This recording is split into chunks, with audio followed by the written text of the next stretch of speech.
Hey, I'm Brennan with RevZilla, and today on Ride Tested, we are checking out the Alpinestars Apex Drystar gloves. I actually have the previous generation as well. I've had these for about 3 years now, and I've used them pretty heavily. You can see the fingers are taped up, but I like the previous generation. I like the newer model as well, especially considering the price. I think these are going to be a really great option for a lot of riders out there. So without further ado, let's grab a bike and check them out. So as you saw, I have the previous generation of the Apex Drystar gloves from Alpinestars.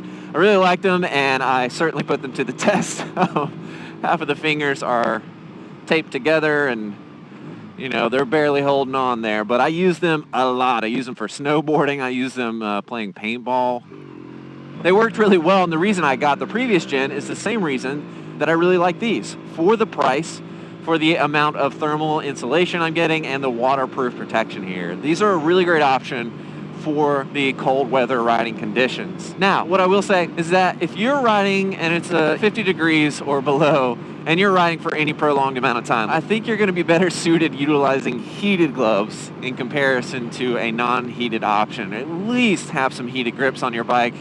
You can get by with these. It's really more important to have your core nice and warm, your head nice and warm, because the rest of your body will certainly follow suit. If your core doesn't stay warm, it's pulling that warm blood flow from your extremities, and that's how they get cold, because it's got to keep your core temperature up. Your body's going into survival mode. So keep your core warm, keep your head warm, and your fingers and toes will certainly benefit from that. Now, it's about 50 degrees today, but I feel totally fine. I'm on some back roads. I'm not really exceeding 50 miles an hour. So if I was on the highway for, a long time, I'd probably go with a heated glove option, just because I'd be a little bit more comfortable around 50 degrees, especially at highway speed. So just something to keep in mind there. But I think for most riders, myself included in there, my commutes to the office are about 30 minutes. And I'm on the highway for about 20 of those minutes, I would say.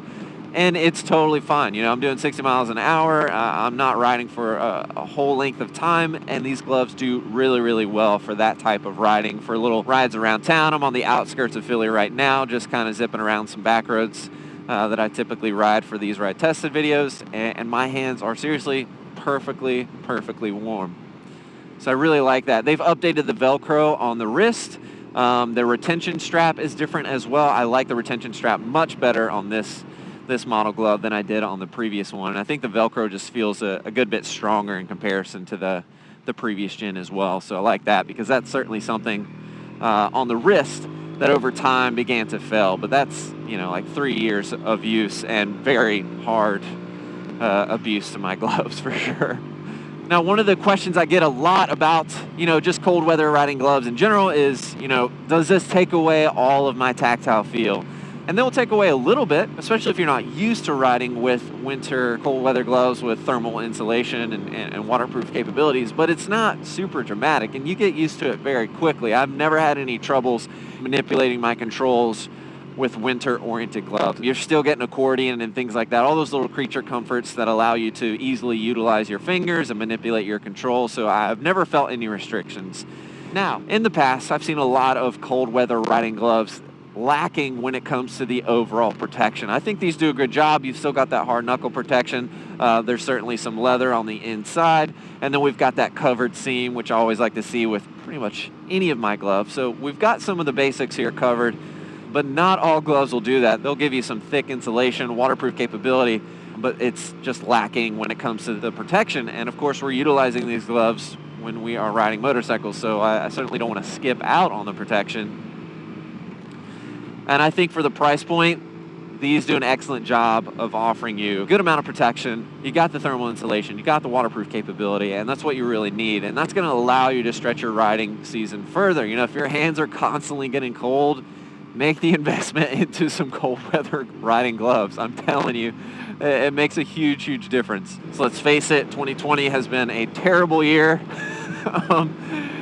And winter is going to feel long for a lot of us, depending on your region and where you live. If you get the right gear, you can ride all winter, a lot of winter, and you can do so comfortably. But guys, hopefully you're getting out on 2 wheels, and if you have any questions about these gloves, please don't hesitate to reach out. I get to test a lot of gear, so Shoot me your questions. I'll do my best to respond in a timely fashion. Stay safe. As always, keep it pinned.